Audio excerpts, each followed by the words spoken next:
Hello and welcome back. My name is Phil from Maritime Shrimp, and today we're going to be talking about aquarium substrates. Are you ready?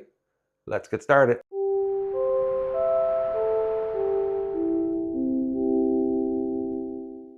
So as you know, there are all kinds of aquarium substrates out there, but the ones we're really going to focus on today is ones for a cherry shrimp tank.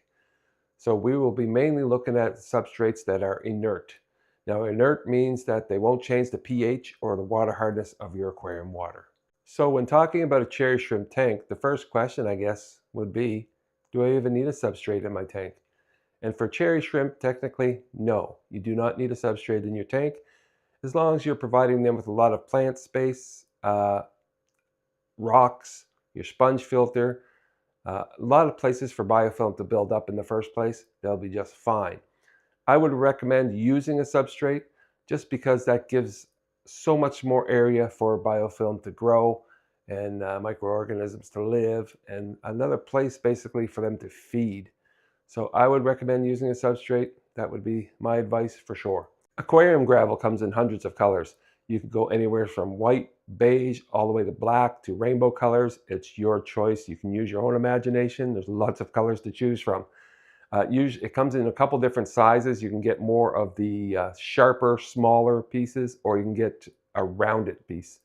I would go more with the rounded piece in a cherry shrimp tank, as it's just better to make sure there's no cuts or anything like that. Not that it would really hurt the cherry shrimp, but if you were to keep some smaller fish in with your cherry shrimp, then you're better off with a rounded, more gravel.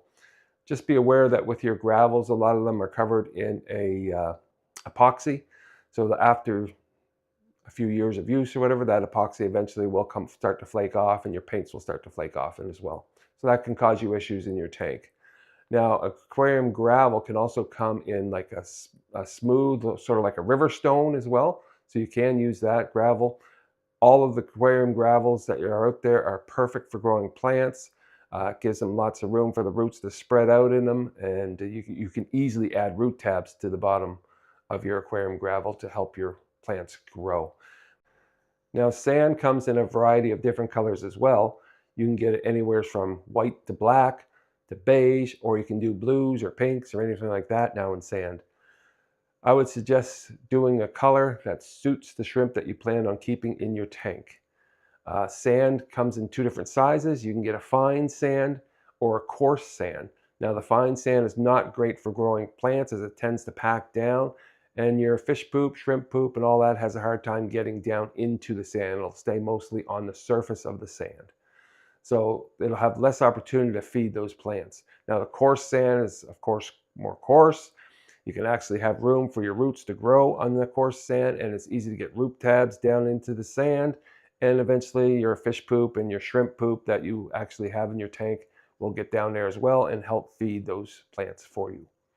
You can also use a cheaper version. You can go out and buy pool filter sand, as long as it is more of a coarse style. I've seen a few out there now that are more coarse and look really, really natural, so they're really good. You have to rinse them really well, but they're fine to use in your tank as well. Next would be a plant substrate. So this plant substrate I would recommend would be Eco Complete.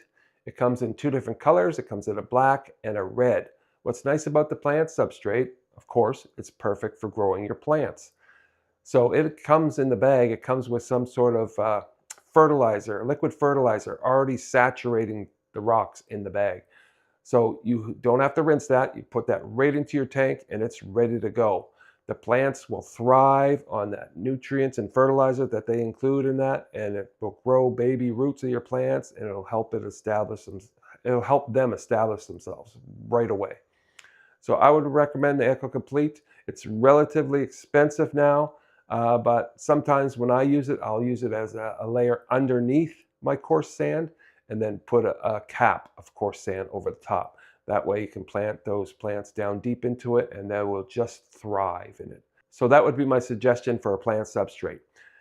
Yes, there are other substrates out there as well, like fluval stratum, aragonite, crushed coral, ADA aqua soil, and just plain old dirt. But the one thing about these substrates is they're not inert. They will change the pH of your water and affect your water hardness as well. Now, just a brief note about fluval stratum. A lot of people have questioned me about fluvial and want to use it for their shrimp tanks. So here we were focusing more on cherry shrimp, and they like more of a alkaline-based water. So the problem with fluvial is they advertise as a plant and shrimp substrate. So that's where people make their mistake. But if you look at the picture on the bag, it shows a caridina shrimp, not a neocaridina shrimp. So that's why it will eventually lower your pH and change your water hardness. It'll soften your water. This is not what you want to happen for Neocaridina shrimp. You want the stability of the water. You want it to be inert. You don't want anything to change with your parameters of your water. It is so important for your cherry shrimp that the stability remains the same. So you can also use just plain rocks into your aquarium and not use a substrate at all. If you use bigger stones, that's fine too. You can always put Anubias and Java fern and actually glue them to the rocks so you still have your plants in there, and shrimp will do just fine in that situation. So there's ways around. If you don't want to spend the money on a super expensive substrate, that's fine. You can go to the beach and pick rocks. Now I have a video out there about how to process your rocks and how to clean them and what to look for when choosing rocks off the beach to add to your tank. So once again, if you have any questions about this video, leave a comment below and I'll be happy to answer them. We can continue the conversation there, not a problem at all. And if you've made it this far into the video, please like and subscribe. We thank you for coming. I appreciate you watching, and I'll see you in the next one. Bye for now. Here is an update to the 10-gallon cherry shrimp tank.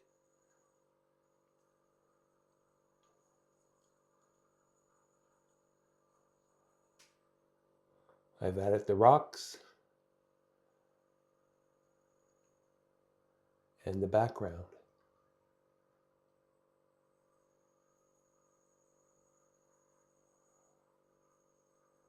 Now the colony just has to grow.